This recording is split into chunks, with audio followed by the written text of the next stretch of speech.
The minute they said film and somebody was going to have to portray me, I immediately thought of Jeremy.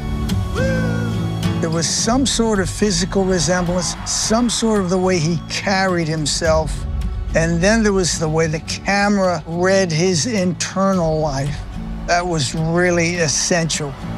I just said, this is the guy, I didn't have... There are stories about fame. There are stories about struggle. But this is the story of a man who turned his pain into poetry, and his silence into sound. The upcoming Hollywood biopic, Springsteen, Deliver Me From Nowhere, Becoming Bruce, takes audiences on an emotional, soul-stirring journey into the heart and mind of one of the greatest rock legends of all time, Bruce Springsteen. The film opens in the dimly lit corners of Freehold, New Jersey, the early 1970s. A young man, restless and hungry, strums a weathered guitar under a flickering streetlight.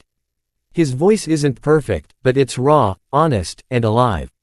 The wind carries his words through the night. Baby, this town rips the bones from your back, and in that haunting moment, we meet Bruce Springsteen, the dreamer who would soon become the boss. Deliver Me From Nowhere is not just a music film.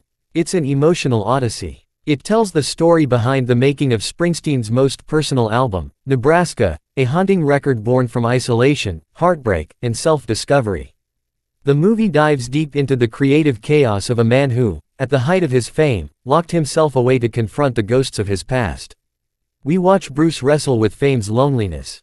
The applause fades, the lights dim, and the man who filled stadiums stands alone in a small room with nothing but a 4-track recorder, his guitar, and his thoughts. The voiceover echoes, "They told me I'd made it. But I couldn't find myself in the noise."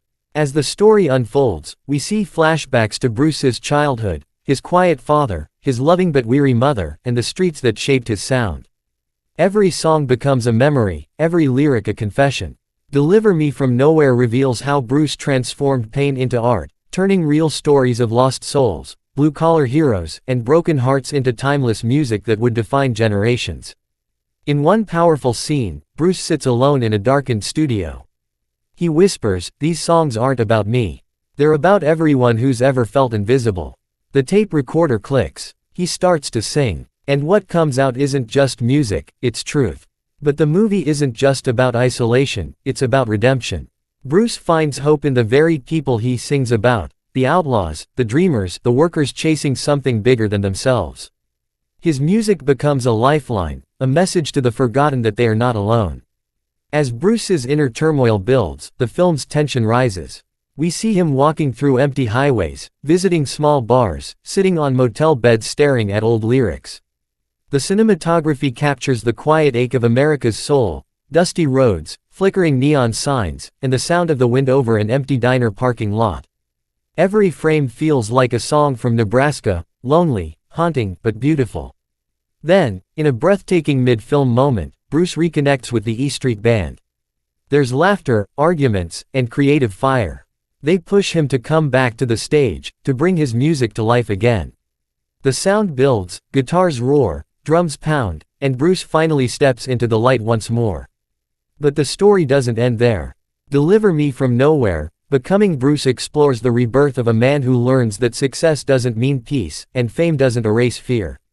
What matters is authenticity, the courage to face your demons and still find beauty in the dark. In the climactic sequence, Bruce performs, "Atlantic City, Live for the First Time." The crowd stands silent as his voice fills the air, gravelly, passionate, and pure. The screen flickers between the young dreamer and the older artist, showing how the boy from New Jersey became the legend the world knows today.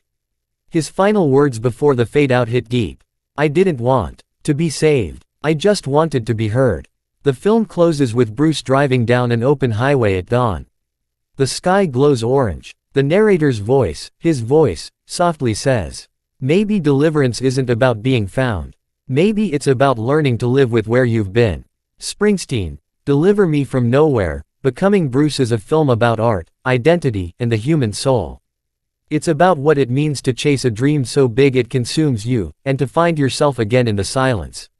With a powerhouse performance by Jeremy Allen White as Bruce Springsteen, and masterful direction by Scott Cooper, this movie doesn't just tell the story of a rock icon, it lets us feel his heartbeat. The sound design captures the raw texture of Bruce's home recordings, while the cinematography mirrors his music, intimate, gritty, and filled with unspoken emotion. Critics are already calling it a haunting masterpiece, a meditation on music, loneliness, and rebirth. It's a love letter to the dreamers, the wanderers, and everyone who's ever tried to make sense of their own pain. And as the final guitar note fades, one line remains etched in your mind. Sometimes, to find your voice, you have to lose everything else. Springsteen, deliver me from nowhere, becoming Bruce, coming soon. Because legends aren't born, they're written, one song at a time.